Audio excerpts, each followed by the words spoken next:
Meet John Cunin and Glenn Brewer. They work together at the Leadership Council.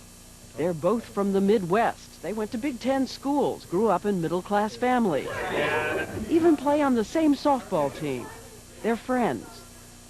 Two young men whose lives are virtually the same in every way but one, the one you can see.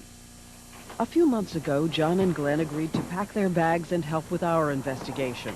Our question: how much difference does the color of your skin make in everyday life in America? For the answer, we went to the city of St. Louis, Missouri, where the two men moved into this motel and prepared to begin a new life. You really feel that you're equal? Definitely. Yes. 1, 2, 3, 4. The twist? Every day we'll be with them to show you what happens. Set. All right. Let's do it. Let us tell you a little bit about how we're going to go about this. We're going to send John and Glenn into a variety of situations, and we're going to monitor what's going on from the van. We'll be parked outside. One of the first things John and Glenn do is take a look around the city. Go to a shopping center to pick up some things they need. John looks at some clothes. So does Glenn. They do some browsing, and right away, something catches our attention. When John walks up to this electronics counter, he gets almost instant service. But just a few minutes later, when Glenn walks up, he is ignored by not one, but two salesmen standing a few feet away. We didn't make anything of it until it happened again and again. Need some help? In the shoe department at this store, John gets instant attention and a hearty welcome. Yet when Glenn walks in just 3 minutes later, the salesman looks away. We run a stopwatch as the salesman continues to stare past Glenn. No hearty welcome for him.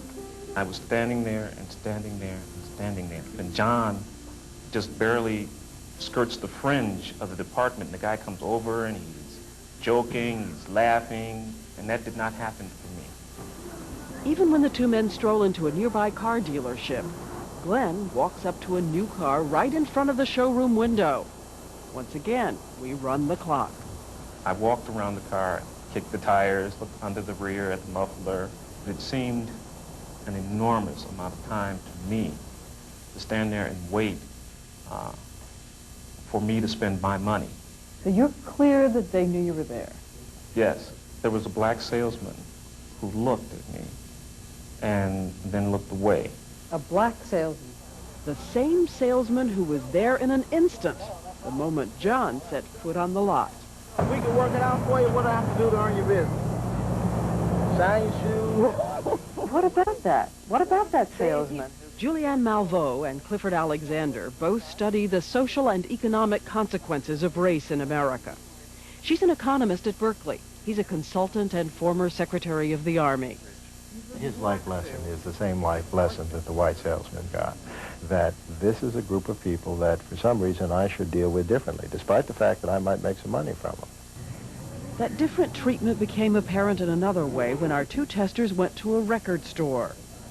John browses quietly, so does Glenn. That's him in the background.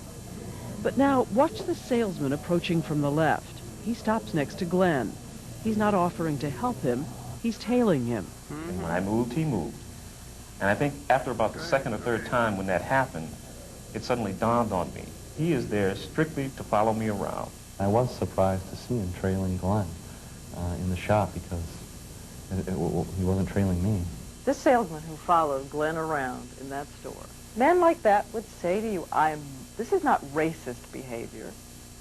Black people commit more crime as a percentage of population. That's why I followed him. Do you think that all 32 million black people should be judged by some statistic about crime in this society? No, but the question is, what kind of blame do we put on this person? I rest my case. It isn't a question of blaming the white person following. It's a question of understanding why he follows. If this man had behaved suspiciously, if he had picked up something, put it down, perhaps put it toward his pocket, that would be one thing. He was browsing. Nearly every day or night, someone treated Glenn like an outsider. For instance, one day, we locked the two men out of their cars, 40 feet away from each other. Glenn struggles all alone to get into his car.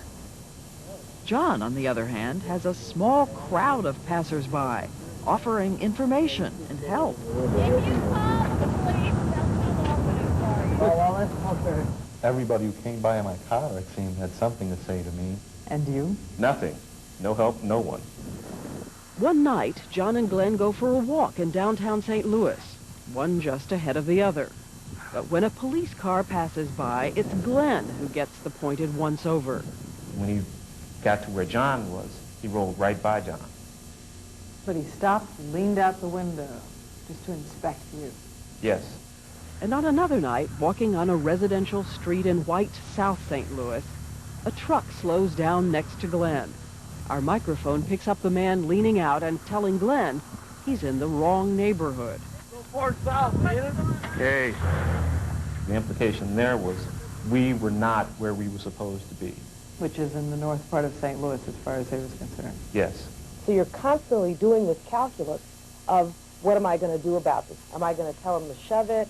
Am I just going to walk on by? Do I have the time, the energy? What is the cumulative effect of it? How bad is this day in and day out? It's the harmless kind of racism that if you accuse someone of it, they would say, well, gee, that's not cross-burning, and yet it still grinds exceedingly small. Every day, John and Glenn keep diaries, and the grinding is clear when we stop to ask about those impressions. You think you could make it here? No problem? Yeah, I think that I could make it here and set up here if I wanted. Knowing what has happened to me, I think I would be fairly discouraged. At this point already. Yes. An emotional price is one thing. It's still another when the price is money out of your pocket. At a car dealership, John was told he could get a car for almost nothing down. Financing available? Glenn's told he'll need at least $2,000 down. Was it just a fluke? They try a second lot. They decide to ask about the same red convertible with the same salesman. First, how much of a down payment will be needed? What do they usually ask down? Anywhere from 10 to 20%. You know, it just depends, sure. Well, normally the banks want anywhere from 20 to 25%. So you're looking at a couple grand there. Already, John's advantage is as much as $1,000. And what about the price of the car? You could probably pick it up for somewhere around the 9 range. 9? I mean, if I could get you in the car for, say, 95 even, think you'd be interested? Once again, a big difference. Since we heard all of this from the van, we decided to get out and see if we could get some answers. The manager met us first. What do we got today? Can we talk to John Novak? And then that salesman appeared, and we asked him why John and Glenn were quoted different figures. Well, they're all different. It just depends. Two guys come in looking at the same car. What's the difference? For him, the banks will do 10 to 20. For him, 20, 25? What's the difference? Depends on the vehicle, ma'am. They were looking at the same vehicle. Oh, okay. What's the difference? We never did get an answer. Is there a difference? And we're not the only ones asking that question. Experts say car salesmen consistently regard blacks as less sophisticated customers and try to make them pay more. The result, according to a national study, black Americans pay twice the markup that whites do, at a cost of more than $150 million a year. And another way African Americans pay for the color of their skin is job discrimination. Over several days, John and Glenn apply for all kinds of jobs, signing up for job services, answering the want ads. Once again, from the very beginning, we notice something subtle but unmistakable. Not just what happens, but how they're treated. Call tomorrow and ask for Don. At a storefront job service,